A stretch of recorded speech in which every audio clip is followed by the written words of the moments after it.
So I just got back from getting my eyebrows retouched up. So it was about 2.5 months ago that I had the hair stroke process done on my eyebrows, and I'm so glad I got that done. I can't stress enough how much time it saved me and how realistic these eyebrows look.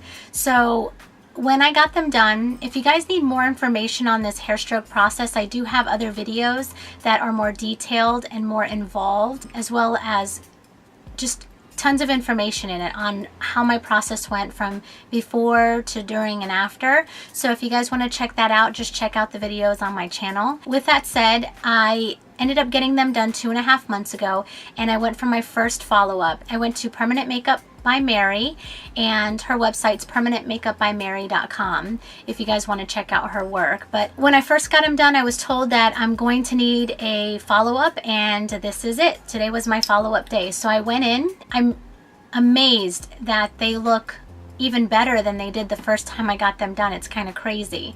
So I just wanted to share some things with you. Again, I'm gonna have to go through the 10 days of the Vaseline on my eyebrows, which I think is the hardest part of it. The procedure today was a little different than the first time I got it done. And keep in mind, my first time going, I had, that virgin skin there, and I had it tattooed. So there is some penetration that's breaking the skin. And when I got back there today, that area is scar tissue now, so it's a little tougher. So even though she numbed the area, I still felt it a little bit more. Actually, I felt it more than I did last time, because last time I didn't feel it at all. What I did feel, it didn't hurt or anything of that nature. So it was just a little bit more of a vibration. And towards the end of it, there was more of like a burning sensation, kind of like a sunburn. If I could best describe it that way, is probably like a sunburn. They are a little, I don't know, sore is not a good word, but they feel that sunburn effect right now. Like I said, I got those done while I was there. I was blown away at how amazing they look compared to when they were first done, and I was blown away then.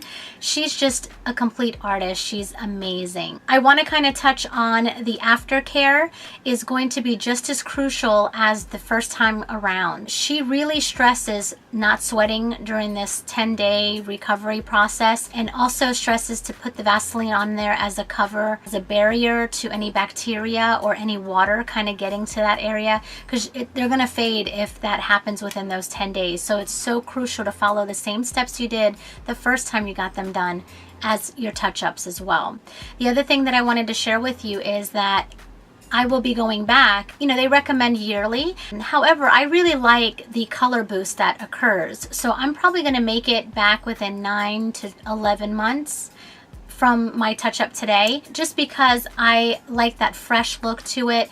They did fade. Now, the first time around, I was told that they would fade about up to 50%. This time around, she had stated that they would fade up to 20%. So I'm kind of excited about that. Now, when they did fade the first time, from 2.5 months ago, what happened was the skin is rejuvenating itself. It has cell renewal. So with that said, and with the lotions and the cleansers and everything else and the atmosphere and environment that it's exposed to, as well as the sun, it's going to fade them. Now, it all depends from person to person how quickly, the body absorbs the ink, how it absorbs it, as well as how they heal. Everyone is different, so I can't stress that enough.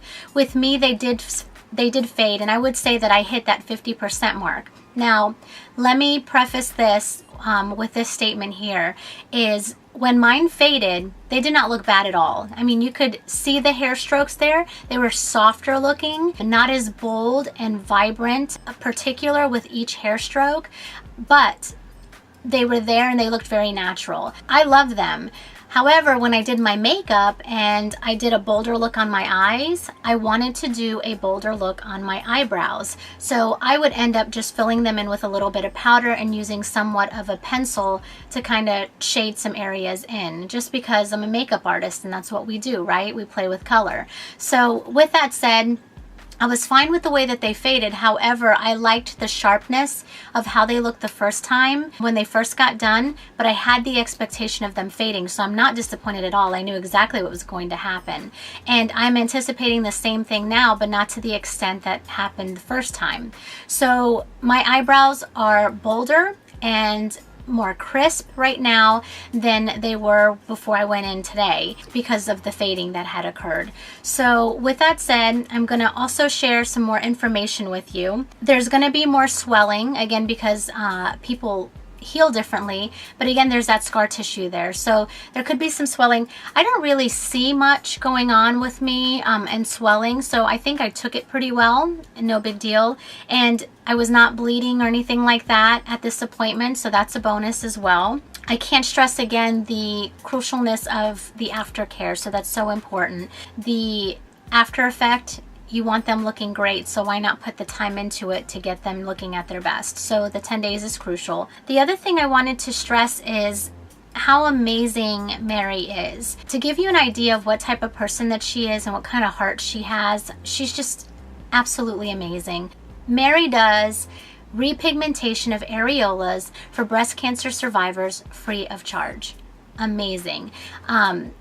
She gives back, and I think that's such a great thing to do as a person. I mean, we should all be doing that. She just has kindness and is willing to help people out, especially in their time of not feeling so confident. You know, they've gone through their reconstructive surgery and they're left with nothing, their womanhood, you know, and she's willing to assist a woman, you know, to get her confidence back. I mean, she's done that with me with my eyebrows. Just learn about it, call her, and see how you guys want to pursue that. She's the person to go to.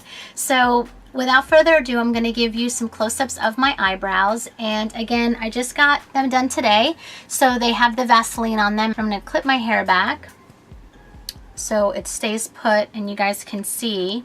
I'm going to give you a close-up of my eyebrows. So this is what they look like. So I'll give you a side view. Get a little closer. So you can see the little hair strokes right there, which are absolutely amazing. And again, they're shiny because I have the Vaseline on them, and they're gonna be like that for the next 10 days. And that's the other side. We went with a little bit of a darker color just because with them fading, I wanted them to remain a little bold.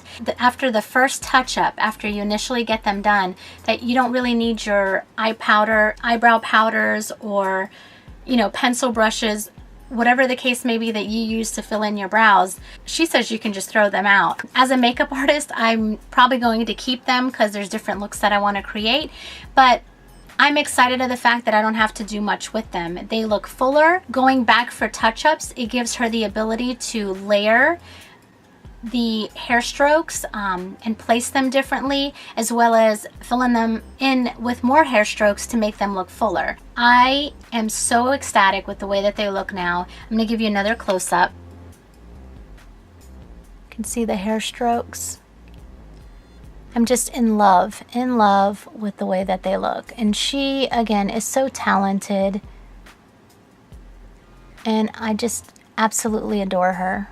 Okay, so this will be the conclusion to the series. I hope you guys enjoyed this video, and I hope you found it helpful so you guys can see what you have to look forward to after your first touch-up, after getting them done initially. Thank you guys for watching so much. I really appreciate it. I also appreciate the people that have been following me through this whole process from beginning to end, and I can't thank you enough. So please don't forget to subscribe and tell your friends about my channel. And you can also follow me on Instagram and Keek. I'm also on some other social media sites, which can be found in the description bar below, as well as some other information that may be of use for you. So again, thanks so much for watching, and I'll talk to you again. Bye. Thank you for tuning in to Beauty to Sue.